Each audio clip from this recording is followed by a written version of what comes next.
आज का हमारा चैप्टर है भाई स्ट्रेटजी ऑफ इंडस्ट्रियल ग्रोथ 1947 से 1990 तक। देखो एग्रीकल्चर, जैसे ही एग्रीकल्चर बहुत इम्पोर्टेंट है किसी भी संस्था के लिए, किसी भी देश के लिए, वैसे ही जो है इंडस्ट्री भी बहुत मायने रखती है, क्योंकि जैसे एग्रीकल्चर का कुछ पार्ट जीडीपी का हिस्सा होता है, वैसे इंडस्ट्री का भी बहुत सारा पार्ट जो होता है जीडीपी का हिस्सा होता है। जीडीपी आप लोग समझते हो, GDP means gross domestic production, ठीक है। तो इंडस्ट्रीज़ की प्रमोशन के लिए बहुत सारे गवर्नमेंट ने काम किए। क्यों काम किए? क्योंकि इंडस्ट्री भी बहुत बड़े लेवल पे हमारे लिए मायने रखती है।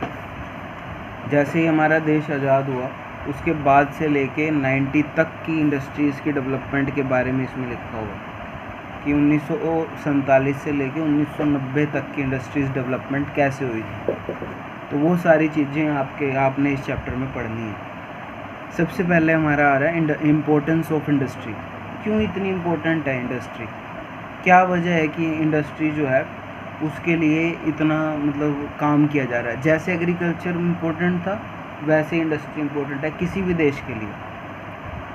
क्यों इम्पोर्टेंट है? सबसे पहला इसका पॉइंट है एपिसेंचर ऑफ इकोनॉमिक ग्रोथ के लिए बहुत इम्पोर्टेंट है।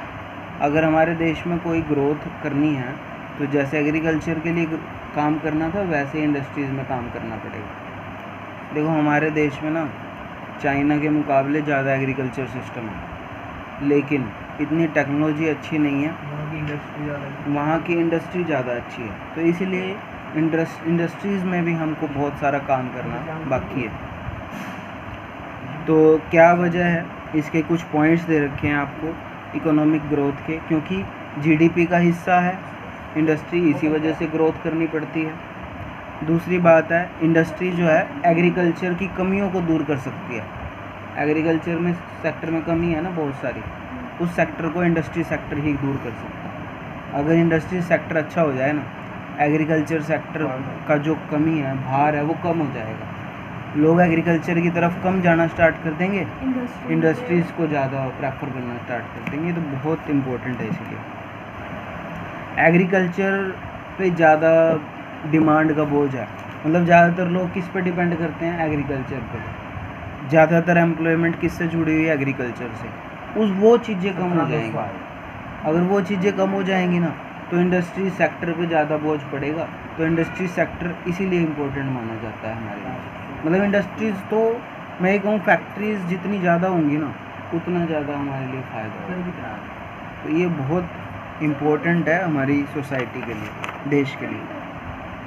सेकंड पॉइंट आपने पढ़ा ही हुआ है कभी ना कभी, सोर्स ऑफ एम्प्लॉयमेंट। देखो एम्प्लॉयमेंट ज़्यादातर 70% लोग एग्रीकल्चर में लगे हुए हैं हमारे इंडिया के, लेकिन और इसी वजह से एम्प्लॉयमेंट में ज़्यादा बर्डन किसके ऊपर डाल रखा है लोगों ने? एग्रीकल्चर पे। जहाँ पे एक बंदे की ज़रूरत है ना वहाँ पे 4 लोग लगे हुए हैं। तो छिपी हुई अनएम्प्लॉयमेंट आ जाती है उसमें। डिस्गाइज एम्प्लॉयमेंट पढ़ी थी ना हमने, वो कौन सी होती है? छिपी हुई एक की हिडन एम्प्लॉयमेंट कहा जाता है जिसको। तो एम्प्लॉयमेंट का सोर्स है इंडस्ट्रीज, इसीलिए ये बहुत इम्पोर्टेंट है हमारे कंट्रीज़ के लिए। थर्ड पॉइंट है source of mechanised means of farming. अब एग्रीकल्चर में मशीनों का यूज़ किया जाता है, और वो मशीनें कहाँ बनती हैं? इंडस्ट्रीज़ में। वो इंडस्ट्रीज़ में अगर आपने मशीनें बनानी है तो इंडस्ट्री सेक्टर को डेवलप करना पड़ेगा। इंडस्ट्रियल सेक्टर डेवलप हो जाएगा तो हमारे लिए बहुत ही बेनिफिशियल होगा। फोर्थ पॉइंट है impart dynamism of growth process. Dynamic change का मतलब होता है जल्दी से चेंज आना। अगर हमने अपने देश को जल्दी से चेंज करना है ना, हमारे देश में ग्रोथ करनी है हमको, तो किस सेक्टर को ज़्यादा प्रेफर करना पड़ेगा? इंडस्ट्रियल सेक्टर को ज़्यादा प्रेफर करना पड़ेगा। अगर इंडस्ट्रियल सेक्टर ज़्यादा से परफेक्ट तरीके से काम करने लग गया ना तो हमारे देश की अपने आप ग्रोथ हो जाएगी। नेक्स्ट पॉइंट है growth of cultivation. Cultivation system भी अगर हमने बढ़िया करना है, कल्टीवेशन का मतलब क्या होता है? वो प्रोसेस जिसके अकॉर्डिंग ये तो था आपका कि क्यों इम्पोर्टेंट है, बस आप इसके ना 5 पॉइंट कर लेना, बहुत है। नेक्स्ट आ रहा है आपका factor necessitating direct participation of state public sector in industrial development. देखो इंडस्ट्रियल डेवलपमेंट में ना कौन कौन सी चीज़ें जो हैं वो मायने रखती हैं, या मैं ये कहूँ कि कौन कौन सी चीज़ें हैं जो फैक्टर्स हैं जो इंडस्ट्रियल डेवलपमेंट को अफेक्ट करते हैं। देखो इंडस्ट्रियल डेवलपमेंट के लिए सबसे पहले चाहिए पैसा, और हमारे देश में, हमारे एरिया में या हमारे सिस्टम में कैपिटल की बहुत कमी है। लोग ना इस सेक्टर में, इंडस्ट्रीज़ में, फैक्ट्रीज़ में पैसा लगाने से हिचकिचाते हैं, क्योंकि वो एग्रीकल्चर पे डिपेंड है। जो किसान है वो तो किसान तो क्या करेंगे, एग्रीकल्चर को ही ज़्यादा मानेंगे, एग्रीकल्चर पे ज़्यादा डिपेंड रहेंगे। तो एग्रीकल्चर पे ही ज़्यादातर लोग डिपेंडेंट हैं। इसी वजह से कैपिटल आपकी कहाँ लगी हुई है, एग्रीकल्चर में लगी हुई है। वो इस सेक्टर में कैपिटल लगाना ही नहीं चाहते, पैसा लगाना ही नहीं चाहते। तो इसी वजह से यहाँ पे जो कैपिटल है उसकी बहुत ज़्यादा कमी है। पैसा कहाँ लगा हुआ है, एग्रीकल्चर सेक्टर में। नेक्स्ट है लो इंड्यूसमेंट ऑफ इन्वेस्टमेंट नहीं करना चाहते लोग, मतलब लिमिटेड सी इन्वेस्टमेंट कर रखी है मार्केट के हिसाब से। लोगों को ना ये लगता है कि हम अगर फैक्ट्रीज़ वगैरह या कंपनी वगैरह में पैसा लगाएंगे ना तो हमारा पैसा डूब जाएगा, डरते हैं लोग। वो इन्वेस्टमेंट ही नहीं करना चाहते, देखो कोई भी फैक्ट्री या कोई भी बिज़नेस करते हैं ना तो शुरू में तो लॉस होता है। शुरू में कोई भी बंदा प्रॉफिट अर्न नहीं करता, कोई भी प्रॉफिट नहीं कमा लेता शुरू में, उसको शुरू में लॉस हो सकता है।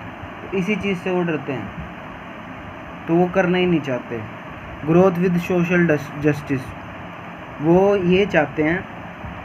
हमारे इंडिया में क्या सिस्टम है कि सोसाइटी की ग्रोथ को ही इंडस्ट्रियल ग्रोथ माना जाता है। वो चाहते हैं भी समाज का भला होना चाहिए। कोई भी फैक्ट्री अगर समाज का भला करने लग जाएगी आप तो वो प्रॉफिट कमाएगी, वो पैसे कहाँ से अर्न करेगी। तो सोशल जस्टिस के साथ साथ ग्रोथ करना पॉसिबल नहीं है, बड़ा मुश्किल सा काम हो जाएगा अगर हम सोशल जस्टिस को एक साथ बना लेंगे। तो ये मेन पॉइंट्स हैं जो हमारे जो इकोनॉमिक सिस्टम है उसको ख़राब कर देते हैं। पैसा नहीं है लोगों के पास, लोग डरते हैं रिस्क लेने से और समाज के भले के लिए काम करने के बारे में सोचते हैं। आगे दे रखा है इंडस्ट्रियल पॉलिसी रेजोल्यूशन 1956। ये एक रेजोल्यूशन आया था, इंडस्ट्रियल पॉलिसी रेजोल्यूशन कहा जाता है इसको। रोल ऑफ स्टेट बोल रखा है इसमें कि जो ये पॉलिसी आई थी, एक पॉलिसी का मतलब क्या होता है, एक तरह का रूल्स रेगुलेशंस आना। तो ये जो ये पॉलिसी आई थी इसके अंदर क्या क्या सिस्टम अपनाए गए थे। सबसे पहले 3-fold क्लासिफिकेशन ऑफ इंडस्ट्रीज़ को 3 पार्ट में डिवाइड कर दिया गया था। कौन कौन से पार्ट में डिवाइड कर दिया गया था, ये जो पॉलिसी आई थी इसके अकॉर्डिंग। ये पॉलिसी में ना आपको इंडस्ट्रीज़ को अलग अलग पार्ट में बना दिया गया था। सबसे पहले पब्लिक सेक्टर जो थे, energy, defence and railway, public sector बनाए गए थे। जैसे रेलवे को पब्लिक सेक्टर अभी भी, मतलब पब्लिक का मतलब इसमें गवर्नमेंट का सिस्टम है। रेलवे गवर्नमेंट है, रेलवे गवर्नमेंट है। एनर्जी का सिस्टम है, बिजली बनाने वाली कंपनीज क्या हैं, गवर्नमेंट हैं। डिफेंस किसके पास है, गवर्नमेंट के पास है। आर्मी वगैरह किसके अंडर है, गवर्नमेंट के अंडर है। तो ये बनाया गया। दूसरा सेक्टर बनाया गया, दूसरा पार्ट बनाया गया जिसमें प्राइवेट और पब्लिक दोनों, मतलब कुछ सेक्टर ऐसे बनाए गए जिसमें प्राइवेट भी होगा और क्या होगा, पब्लिक भी होगा। ये तीनों चीज़ें तो किस पे देगी, पब्लिक, सरकारी। बाकी सारी चीज़ें किस पे दी गई, पब्लिक और प्राइवेट मिक्स। और कुछ सेक्टर ऐसे बनाए गए जो सिर्फ प्राइवेट सेक्टर को दिए गए, मतलब कुछ सेक्टर ऐसे थे जो प्राइवेट ही संभालेंगे, पब्लिक सेक्टर का इसमें कोई लेना देना है। तो ये 3 पॉइंट बनाए गए थे, 3 हिस्से किए गए थे। कौन सी पॉलिसी थी ये, 1956 की पॉलिसी थी। सेकंड है इंडस्ट्रियल लाइसेंसिंग का सिस्टम बनाया गया। प्राइवेट सेक्टर को सारी चीज़ों के लिए गवर्नमेंट से क्या लेना पड़ता था, लाइसेंस लेना पड़ता था। मतलब अगर कुछ भी अगर काम करना है ना तो लाइसेंस लेके ही काम कर सकते थे, वो ऐसे काम नहीं कर सकते थे, तो लाइसेंस के बिहाफ पे ही काम होता था। थर्ड है इंडस्ट्रियल कंसेशन। कंसेशन का मतलब होता है कंसेशन, कंसेशन का मतलब होता है प्राइवेट सेक्टर को कोई कंसेशंस नहीं दी गई थी, मतलब उनको ज़्यादा से ज़्यादा टैक्स भरना था।